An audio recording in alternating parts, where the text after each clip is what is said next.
Greetings, everyone. I'm Mar. Once again, this is my opinion. As you can tell from the title up there, it is time for a Christmassy related review. Recording this a little later in the month than I wanted to, but it's finally here, and it's one of two Patreon requests from my good buddy John. It, of course, is the now 90s Christmas classic. The reason I say that is because it didn't make as much money when it first came out. It took it to in due time. Starring Arnold Schwarzenegger, the oh-so-quotable Jingle All the Way. Put that cookie down! Before I get too far into it, just a reminder, if you do want to support the channel, both the Patreon and PayPal links are down below. If you want to go the Patreon route and be able to request videos like this, go that way. And if you just want one-off, go the PayPal route. Either way, your support will be appreciated. Jingle All the Way.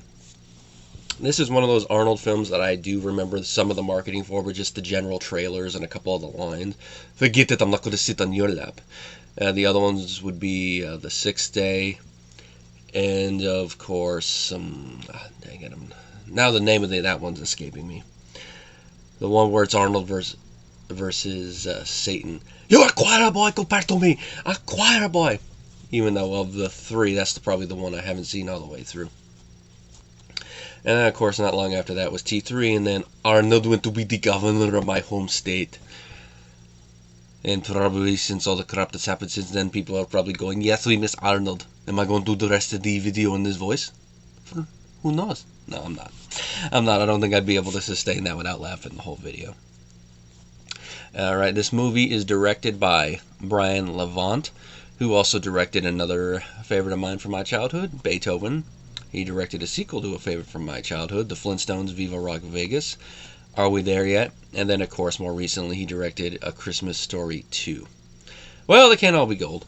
And the screenplay was by, and I'm not making up this last name, Randy Kornfield, who also wrote Jingle All the Way 2, sequel we didn't need, and Eight-Legged Freaks.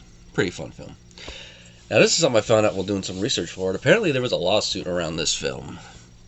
And in March 2001, a U.S. District Court jury in Birmingham, Michigan ruled that 20th Century Fox stole the script idea from a Detroit high school biology teacher named Brian Webster.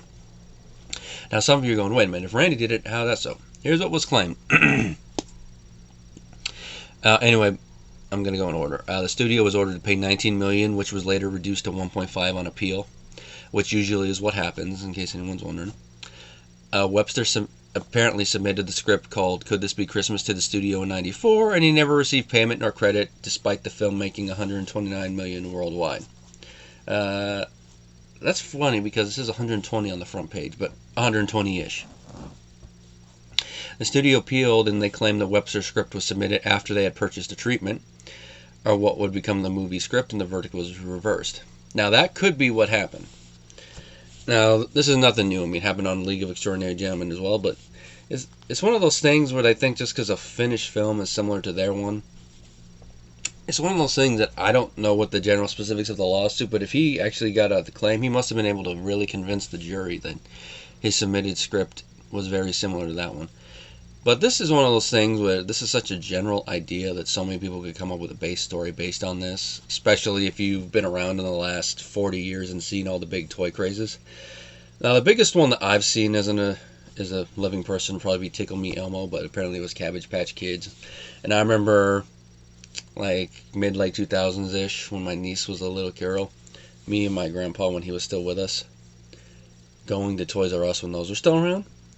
I forget the name of the toy, but it was one that was a craze one that my niece wanted, so we had to go there, wait for the store to open, go in and grab them. It wasn't as insane as in here, but that was annoying, so I can only imagine how you add the whole screaming parents and last minute thing, like, oh yeah. Now, as for the budget was $6.5 million according to IMDb, 20 of which apparently was Arnold's paycheck. And it made around $120 million, so 120 to 129. Either way you look at it, by Hollywood accounting math, it either just barely crossed over the line into making money, or did it by a little bit. Because, you know, the whole you have to make double to break even thing. But it's years later with VHS and all that it's made more money, and of course it's become more of a classic.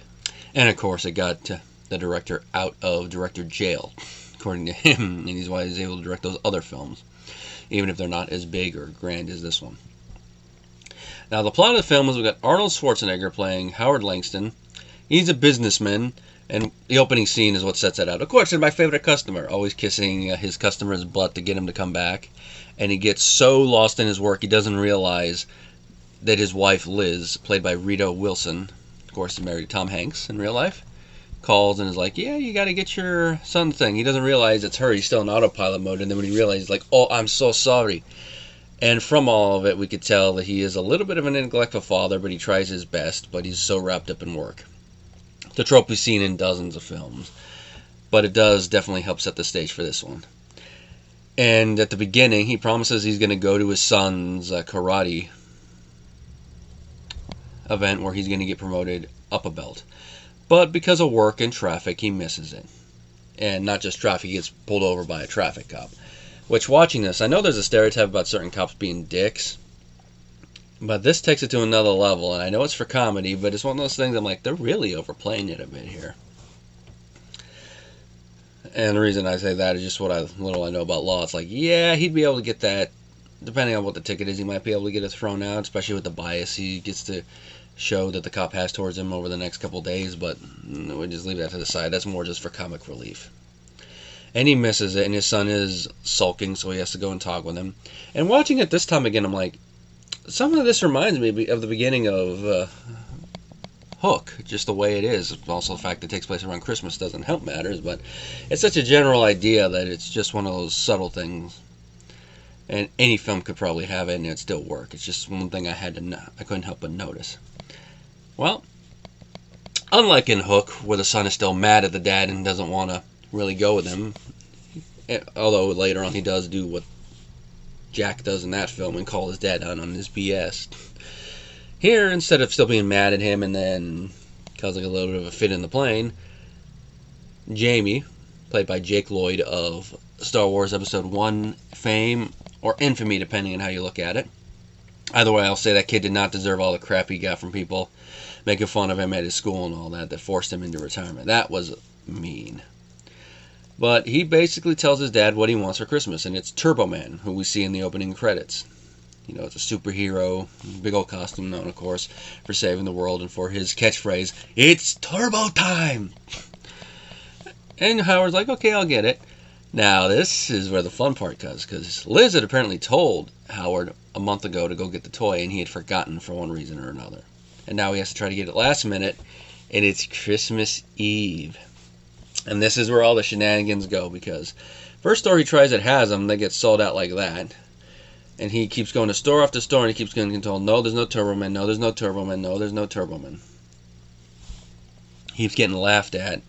And he's not the only one. There's other parents looking for him. One, of course, is the character Myron, who's a mailman, played, of course, by Sinbad, which this is a Sinbad playing against type, because he's mainly known for playing chill characters. So him playing a character that is, I'm not going to say a villain, but he definitely is antagonistic towards Howard at different points, but that's because they're both trying to get the same doll. Which part of that, of course, leads to that other quotable line, "He got two!" And even though they are antagonistic towards each other because they're both trying to get the doll, there is a scene in a diner where they have a good heart-to-heart. And this is where this little fact really comes into mind. And it makes me wonder if this is one of those moments, or if this was him using what was in the script and maybe adding a little to it. And that is that Sinbad improvised the majority of his lines, and Arnold, of course, also had to improvise many of his responses. And this is a good example of the Richard Pryor, Gene Wilder style improvise, where you don't try to one-up each other constantly with it. We have one do something that's like a one-liner and the other one just react naturally to it and let the scene flow well.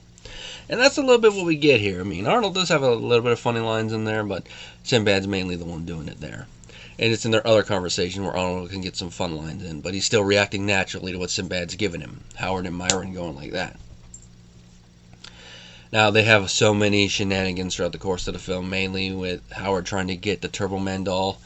There's a couple moments, like where the one store where they get the little balls to decide if they get the Turbo Man, kind of like when you go to a butcher and you get the ticket.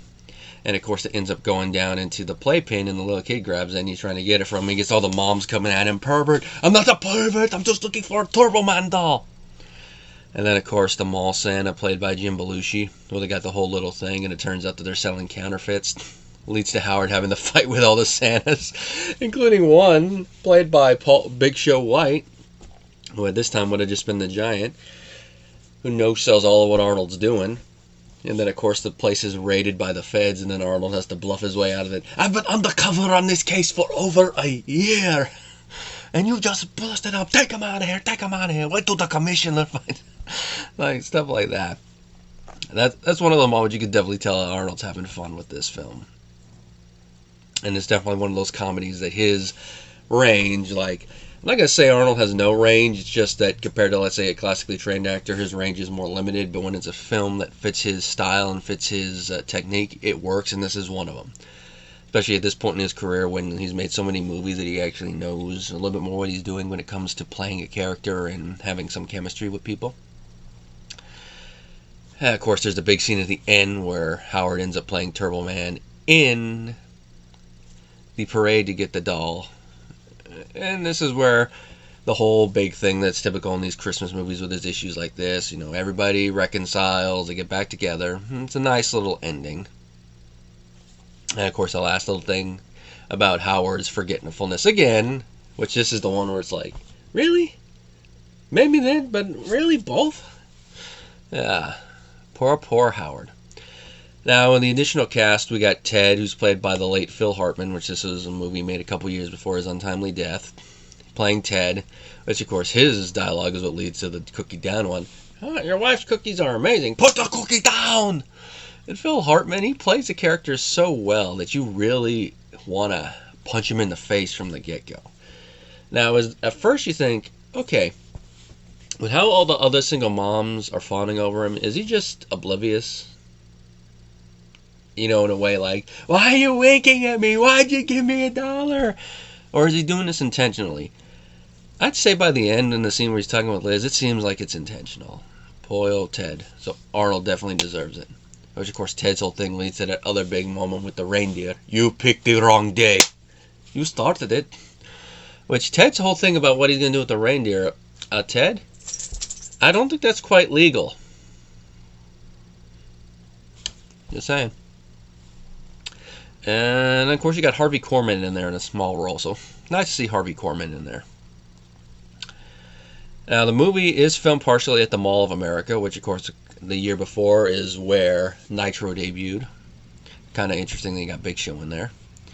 Now, the world premiere for this film was held at the Mall of America on November 16th of 1996, and a day of events was held to celebrate the film's release, and Arnold donated memorabilia from the film to the mall's Planet Hollywood. I don't know if that's still open or not. If it is, hopefully they still have it on display.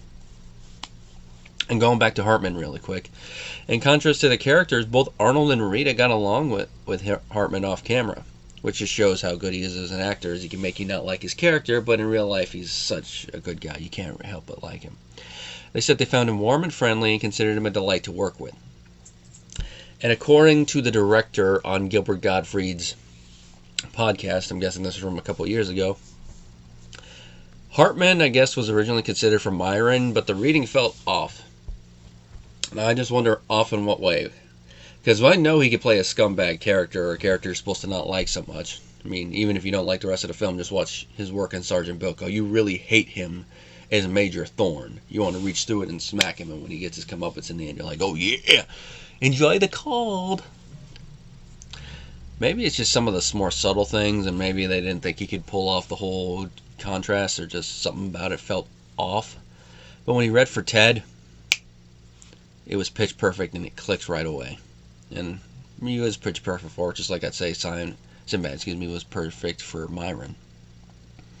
And apparently during the production of the film, Hartman drove onto the studio in a Ferrari, drove up alongside the director, rolled the window down comically, ad-libbing, do you know where the crew parking is? That sounds like something Hartman would do based on some of the other stories. I would say it's probably something I would do just to get a little bit of a rise out of the director, and especially if it was the first day of work. That's really all the memorable notes I got written down there. And there's not really much else to say about the film that I probably haven't said already. It is a very fun holiday film. You definitely feel the spirit of the season permeating throughout the film, from the set design to how the streets are set up, the parade scene, and then of course down to the simple relationship between a father and son, and the father going out of his way to get the perfect gift for his son, especially to make up for his own shortcomings. And of course, like I mentioned earlier, if you've been alive in the last couple of years, you know how these toy crazes go. Maybe not as much anymore in person because of online places like Amazon and a lot of the other places going online, but for Black Friday and all the insanity involving that still is there. And I could say from firsthand, yeah, that can be a pain in the butt. Maybe not to the insane levels anymore as this, but it could still be. Or at least out where I live, not like that. I know there's probably other places where I've heard some Black Friday stories, people shoving to get the TVs and all that. Where it's like, really, guys? No need to act like animals over here. And the use of holiday music. And of course, Arnold being perfect for it, even having some good chemistry with Rita and Jake, even though, even at this point, Jake is not the best actor, but, you know, it's a kid actor. You got to really give them a little leeway when they're kid actors, because not all of them are going to be like, oh my god, they're so good. And Sinbad, I mean, antagonistic, but you do understand him and do feel for why he's doing a little bit of this, even though we're more rooting for Arnold, him being the protagonist, based on what he says. Ted, like I said, you just want to smack him because of Phil's performance. And, you know, Jim, for what little bit he's in there, he's good. Harvey, like I said, nice to see Harvey Korman. Brian, he does a good job directing it with Beethoven, whether you like the film or not. You definitely got to admit, at least he does know how to frame the shots well, especially when it's supposed to be for the comedy, whether it's the comedy from the shooting and the editing or the comedy that's just straight up. Here, he does show that off a little bit more, especially in the big scenes like I mentioned. He knows how to handle it well over in the Mall of America. And as you can tell from how I'm praising this film, it definitely comes with my recommendation if you haven't watched it. I got the VHS somewhere over there, which is how I watched it the first time. Oh, it's right there. I could have just brought it out for this, but it's on Amazon Prime right now, so if you have that, you can give it a watch for free on there. That's how I watched it, on my handy-dandy phone. And definitely a film I'll probably start watching yearly, because definitely a fun Arnold film. I'd wished I watched it earlier, but there's some Arnold films I haven't watched. Mainly a lot of his early stuff in between Predator and Terminator, but then a couple of his 90s stuff. Like, I haven't seen Junior, which some of you are probably going, good, keep it that way, but I still want to just see how supposedly bad it is. Just like some of Sly's earlier stuff like Rhinestone, or his later stuff like Stop or My Mom Will Shoot. And I just want to see for myself how bad they are. And of course some of them might be interesting where it's like, yeah, this one's not as bad, but that's a what if when we get to it. And that's really all I got to say about Jingle All the Way. Other than that, just happy holidays, happy new year, because when this video is probably going to be going live, and enjoy your 2023, and may it be better than the last couple years have been for y'all. Till next time, guys.